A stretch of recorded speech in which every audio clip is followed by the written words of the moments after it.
دوسری بات کہ صراط مستقیم کی علامات کیا ہے؟ جب ہم نے اللہ پاک سے دعا مانگی ہے اہدنا الصراط المستقیم، اللہ ہم کو صراط مستقیم پر چلا دے، آگے اللہ رب العزت نے صراط مستقیم کی وضاحت کرتے ہوئے بتایا صراط الذین انعمت علیہم۔ صراط مستقیم کی نشانی کیا ہے؟ صراط مستقیم کسے کہیں گے؟ جس پر وہ بندے چلے جن پر خدا نے انعام فرمایا، اور جن پر اللہ رب العزت نے انعام فرمایا وہ کون ہیں؟ وہ چار طبقے قرآن کریم نے بیان فرمائے۔ نمبر 1 النبیین، نمبر 2 الصدیقین، نمبر 3 الشہداء، اور نمبر 4 الصالحین۔ یہ چار علامات ہیں جو کہ صراط مستقیم کی ہے۔ یہ چار علامات بیان کیوں کی گئی ہیں؟ پہلے اس کو ذرا آسان لفظوں میں سمجھیں۔ اگر کوئی شخص آپ کے مہمان سفر کر کے آتا ہے اور آپ سے ٹیلی فون پہ راستہ پوچھتا ہے اور آپ اس کو بتاتے ہیں کہ فلاں سٹاپ پر آپ اپنی گاڑی روکیں اور ایک چھوٹی سڑک بائیں طرف جا رہی ہے، آپ اس کے اوپر جائیں، پھر آپ جب بائیں طرف جائیں گے تو ایک گلی، دوسری گلی، تیسری گلی، چوتھی اور پانچویں گلی، وہاں سے آپ دائیں طرف ہو جائیں، اور جب وہاں سے آپ آگے جائیں گے، آگے پھر ایک چوتھے نمبر کی گلی ہوگی، وہاں کھمبا پول لگا ہوگا، ٹرانسفارم لگا ہوگا، وہاں سے آپ بائیں طرف ہو جائیں۔ جب وہاں سے آگے جائیں گے تو آبادی ختم ہوگی، اور آبادی کے ختم ہونے کے بعد ایک خالی جگہ ہوگی، وہاں سے آپ دائیں طرف آ جائیں۔ جب وہاں سے آپ آگے آئیں ایک چھوٹا سا کھالا ہوگا، اس کو کراس کریں اور پھر آپ دائیں طرف آ جائیں۔ اس طرح جب آپ نے راستہ سمجھایا تو مہمان کہتا ہے کہ مجھے اس طرح راستہ سمجھ نہیں آ رہا، کوئی آسان ترتیب بتائیں۔ آپ اپنے مہمان سے کہتے ہیں سب سے آسان ترتیب یہ ہے کہ جب آپ سڑک پر فلاں سٹاپ پہ اتریں، گاڑی روکیں، وہاں آپ دیکھیں گے آپ کے ہاتھ پر ایک موٹر سائیکل ہے، وہ کالے رنگ کا ہے، اور اس کی دو لائٹیں ڈبل اشارے جل رہے ہیں، اس کے اوپر دو نوجوان بیٹھے ہیں، اگلے نوجوان نے ٹوپی پہنی ہے، جو پیچھے اس نے پگڑی پہنی ہے، یہ علامت ہے۔ تو جس طرف یہ موٹر سائیکل جائے یہ راستہ ہمارے گھر کو جاتا ہے، اور جہاں پر یہ رک جائے وہی ہمارا گھر ہے۔ اب کتنا آسان ہے، اس کے لیے علم کی ضرورت بھی نہیں، صرف عقل دماغ تھوڑا سا چاہیے، آنکھ چاہیے جس سے آدمی دیکھ سکے۔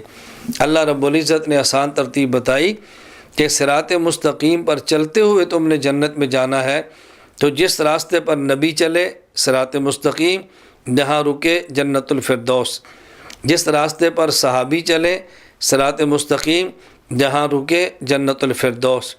جس راستے پر شہداء چلیں صراط مستقیم، جہاں رکے جنت الفردوس۔ جس راستے پہ اولیاء چلیں صراط مستقیم، جہاں رکے یہی جنت الفردوس ہے۔ پھر یہ چار نشانیاں ہی اللہ رب العزت نے کیوں بتائی ہیں؟ یہ بتانے کے لیے نمبر 1 یہ دیکھو نبی کس راستے پہ چلتا ہے۔ کوئی شخص کہہ دے ہمارے علاقے میں تو نبی ہے ہی نہیں، اور واقعتاً نہیں ہے، رسول اللہ صلی اللہ علیہ وسلم آخری نبی ہیں، اور آپ کے بعد نبوت کا دروازہ بند ہے، کوئی نیا نبی ہرگز نہیں آئے گا۔ پھر کوئی شخص کہ بھی چلو نبی نہیں تو جس راستے پر صحابی چلے، جب نبی نے نہیں آنا تو صحابی بھی نہیں بننا۔ اب صحابی کیسے دیکھیں؟ نمبر 3 علامت بتائی والشہداء، شہید کو دیکھو، بزدل لوگ ہیں، وہاں جہاد نہیں ہے، کوئی شہید بھی نہیں ہے، اب کس کو دیکھیں؟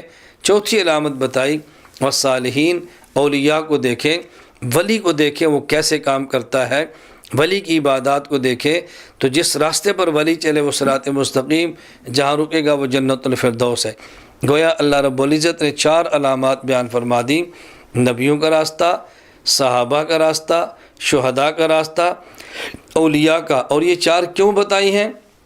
ہماری نظروں کے سامنے آج اولیاء، اکابر، مشائخ اور صالحین ہیں جن کو دیکھ کر ہم صراط مستقیم پر چل سکتے ہیں، لہٰذا ان لوگوں کو آج اپنے موقف اور نظریے پر نظر ثانی کرنی چاہیے کہ جو اولیاء کے بارے میں اچھا ذہن نہیں رکھتے اور اولیاء اور مشائخ کے بارے میں کہہ دیتے ہیں یہ کون سے نبی ہیں، کون سی ان سے غلطی نہیں ہو سکتی، ان کے نقش قدم پر کیسے چلیں۔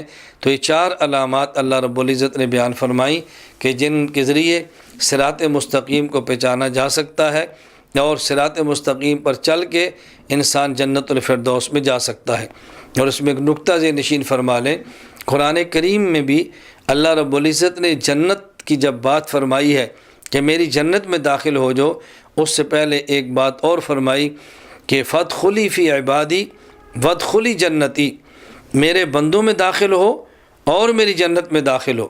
معلوم ہوا کہ پہلے عباد الرحمن اللہ کے بندوں میں شامل ہوں گے اور اس کے بعد اللہ کی جنت میں داخل ہوں گے۔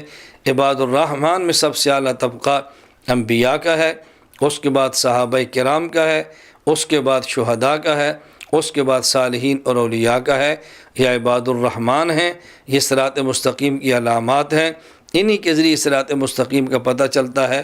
اللہ ہمیں ان چاروں کے نقش قدم پر چلنے کی توفیق عطا فرمائے۔